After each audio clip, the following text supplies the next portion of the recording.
What's up, everybody? Chuck P. C-Ville's finest. Here with the right-hand man from the land, Mr. Carl Cleveland, and this is Knock the F Out number 18, the after party show. Man, oh man, oh man. Hey, hey, it was exactly what we thought it was going to be. I mean, the thing I got to ask though, man, how in the hell did Jerry Hurd survive those motherfucking blows, man, that J-Rock was giving his ass? And yes, there you have it, everybody. We have a new unified champion in J-Rock Julian Williams, man. He pulled it out, and I mean, it was convincing. I had said, please don't let it go to the judges, but shit, it didn't matter in this fight, damn it. It didn't matter. And the commentators tried to sway it that way. They tried to sway it. Oh, it's a close fight. It's a tough fight to call. Man, please. This boy, Jerry Hurd, went out there and got his ass beat, man. And I got to say, the accuracy on J-Rock, man, with the straight right and the uppercuts. They wanted head movement from Jerry Hurd. He got head movement, all right. He got head movement from them damn uppercuts he was getting hit with from J-Rock. I tell you that, J-Rock was beating this boy's ass to the body, upstairs, wherever you wanted it, man. J-Rock was giving, but I got to say, man, Jerry Hurd, man, is a tough motherfucker. He is a tough motherfucker because J-Rock was hitting this boy with bombs. And yes, he did knock him down. He knocked her down, and when he knocked her down, I said, "Oh shit, man, it ain't looking good. It's gonna be a long night for her." Well, actually, at that point, I didn't think it was gonna be a long night. I thought J-Rock was gonna knock his ass out, man. And if that was anybody else in there with J-Rock, man, they would have been out of there, man. I gotta say, man, Jerry Hurd could take a punch. He could take 50 of them straight to the face and still stand, man. He's a tough motherfucker. But Mr. Cleveland, I ain't gonna hog it, man. Hey, this is our celebration. I mean, well, you know, we didn't call it right. We both made the safe bet and went with the champion. But I think everybody know who listened to the podcast, we were very, very torn with this one. Yeah, you're right, man. And to be honest with you, both of us wanted to pick J-Rock. The problem was J-Rock hadn't shown us this type of performance yet. J-Rock was a dude who you could see he had the technical abilities, but he is never putting it together like this. Now, don't get me wrong. He took a lot of shots this fight, but the shots he was taking had a lot of steam taken off of them because of the work he put on Jared Swift Hurd. Yep. He went to the body, he went to the head. We were talking about what is J-Rock's best punch. I thought it was the left hook. And I think that might be what caught him and what ended up knocking him down. I gotta go.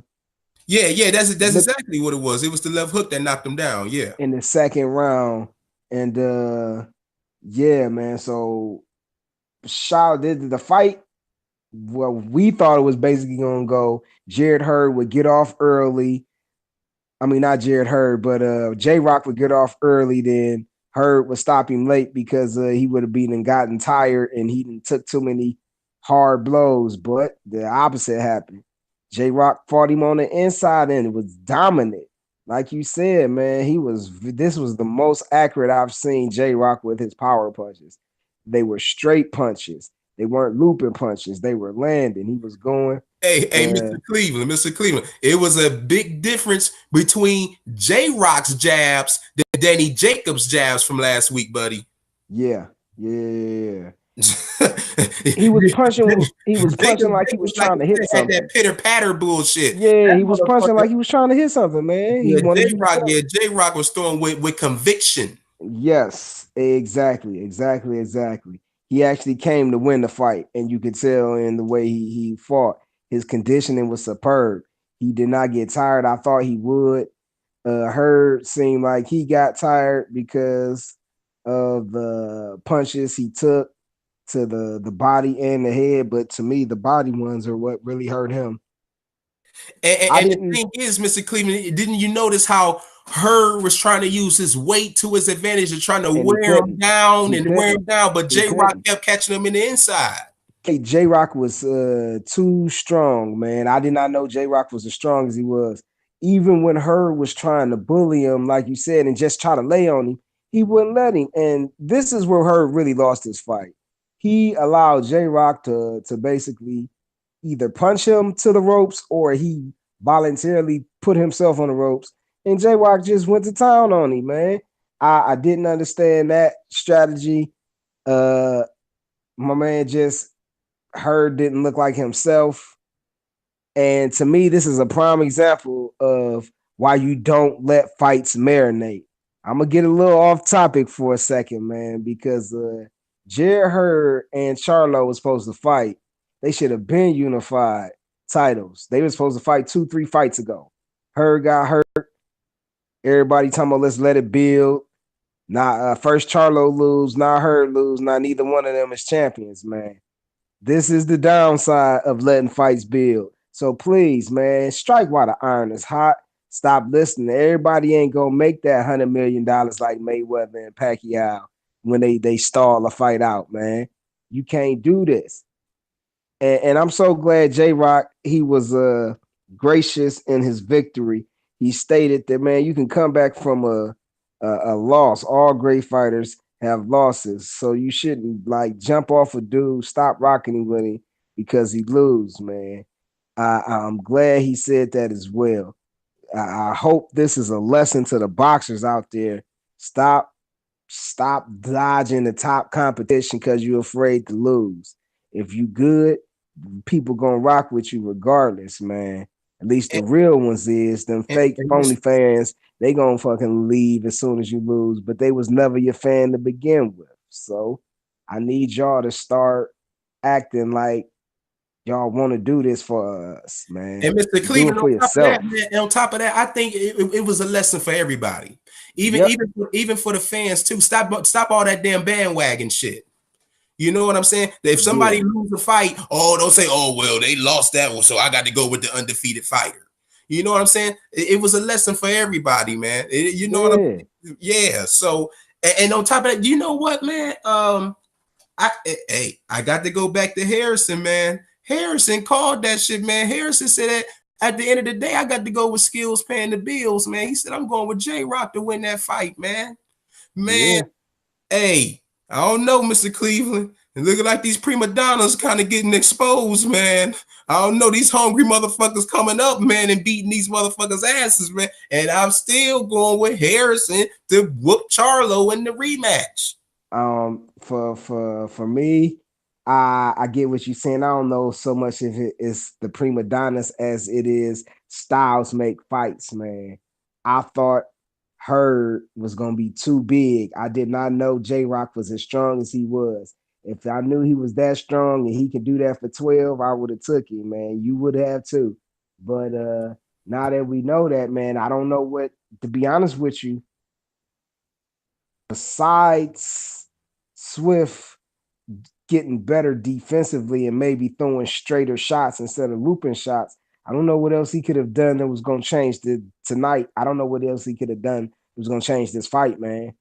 Just they could have fought 10 more times, and it's probably going to be like this every single time because Jared Hurd doesn't have the best defense. His thing was he can take a bunch of punches, you wear yourself out, then he knock you out, man. That's what his thing is. His Yep. defense was his face. He got hit. He got hit against Laura, man. He got hit, man. He was losing to Harrison. That's the one thing I tell you. That's why I don't take anything away from Harrison's victory, even though I thought Charlo won. I know Harrison is a good fighter, man. So I'm not gonna sit up here and act like that fight wasn't close enough for him to get the victory. But I just thought Charlo won. But I think Charlo gonna win in the rematch if he makes some adjustments. If he does the same thing, he gonna get the same result, man. But that we'll get more to that when that fight get closer, man. This is a example of why y'all need to strike when the iron is hot. I'm tired of waiting for fights, man. And as quiet as it's kept, I can see this happening in that heavyweight division too, man. I can see that happening in this heavyweight division too. Well, yeah, dude, that's a perfect segue. That's a perfect segue because, hey, man, This was a great fight here, man. I want to give a big shout out, man, to Julian J. Rock Williams. Dude, you deserve this, man. You went out there, man. And the thing is, man, and the class of both fighters too, man. You know what I'm saying? It wasn't like the whole Harrison and the Harrison and Charlo situation. You know, like Hurd had went out there and said that Williams was the better man. Williams came to my backyard and took care of business. You know what I'm saying? So, and that's on top of that, went to Hurd's backyard, man, and outclassed him, man. Just dominated, man. So big shout out to Williams, man. Whatever you do next, man, best believe we gonna be all over it, man. We are definitely fans. I mean, we were always fans. We knew the boy could box. That's why we were torn. That's why we were torn with this fight. Yeah. You know, so but he proved it, man. He proved that he the man. He the man, and a big shout out to him. But now next week, man. Next week is just gonna be a fun week, man. This is a freebie right here, man. We got the Bronze Bomber back in action, y'all. Deontay Wilder, man. Last fight was against Tyson Fury, and what I believe was a fight that, my God, man, people will be talking about that forever, man. With the way Tyson Fury rose up from that right hand, I still don't understand, you know. But the thing is, man, he's going to be as Dominic Brazil, and I think everybody knows, man, that the Bronze Bomber is going to kill Brazil. You know, and we can't wait to talk about this fight next week, man. We going to give you all of Deontay Wilder's accolades. We're going to really, really talk about Deontay Wilder heavy next week. Yeah, because I really want to put this boy, I really want to get him out there, man, Mr. Cleveland. I know you want to do the same thing, man. This is the most exciting heavyweight that I have ever seen, man. You know, and it's time for people to start recognizing who's the real star of the heavyweight division. And I cannot wait. The next week till we talk about Deontay Wilder, Mr. Cleveland. Anything you want to add to this, man, before we put it to bed? I have to apologize to Bernard Coon Hopkins, Bernard Buck Dancing Hopkins, because he said something that we disagreed with, but you got to think about it. He is right. There is really only one star in the heavyweight division, man. And it's Deontay Wilder.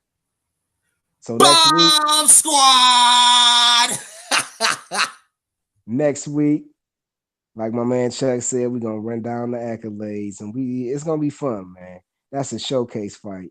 That's a you picked around Dominic Brazil's going down. Because he's getting knocked out, decapitated. So I can't wait, like you said, man. I can't not wait. There you have it, everybody, man. Chuck P. C-Ville's finest, Mr. Carl Cleveland. Check us out at wrestlingwithwrestling.com. Follow me on Twitter at ChuckP216. Subscribe to the channels, man. Hey, big shout out to Andre Corbeil, man. Hey, subscribe to his channel, subscribe to mine, and do us both a favor and jab that like button. Chuck P. C-Ville's finest. Knock the F Out podcast. Mr. Carl Cleveland, we're going to give it to him again next week. Deontay Wilder, baby. Bomb Squad. We out of here.